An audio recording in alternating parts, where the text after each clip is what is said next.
Yn enw Mae Gwion Ifan, fi'n ymchwilydd i BBC Radio Cymru. Falle bod chi wedi gweld fi ar y cyfryngau cymdeithasol yn ei fideos bach llai difrifol. A nes i astudio'r Gymraeg Lefel A.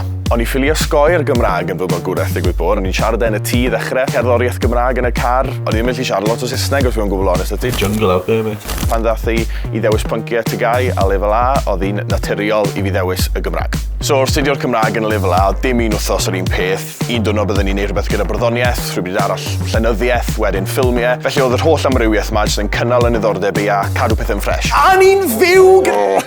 Mae astudio'r Gymraeg y Lefel A yn fwy na jyst pori trwy'r llyfrau a jyst gweld geiriau a gwyn ar bapur. Mae e'n fwy yn ar iaith. Mae e am yn hanes ni, daearyddiaeth ni a diwylliant yn cenedl ni.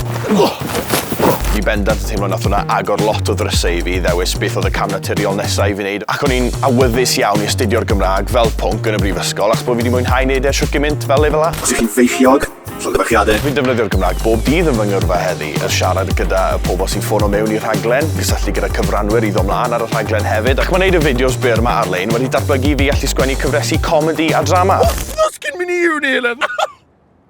Mae'r cyfleoedd yn bodoli, a mae astudio'r Cymraeg Lefel A wedi dangos i fi bod modd cael gyrfa trwy'r Gymraeg. Mae cael y cyfle i sgriptio, actio a cydweithio gyda fy ffrind i gyd trwy gyfrwng y Gymraeg yn rhywbeth sy'n agos iawn at yng nghalon ni. Rwyt ti'n met? Ie. Dyw a wy'r lle fyddai mewn 10 mlynedd a pa ddrysau fydd wedi agor i fi, a lle wegi mynd ag un. Bydd y cyfleoedd fyddai'n cael i gyd trwy gyfrwng y Gymraeg. Fi'n hapus gyda hwnna. Os ti'n edrych ar y fideo hyn ac yn meddwl pa gwrs yn efo cwrs Lefel A, gwna'r Gymraeg, neu di benda ddim difaru fe. Nes i ddim.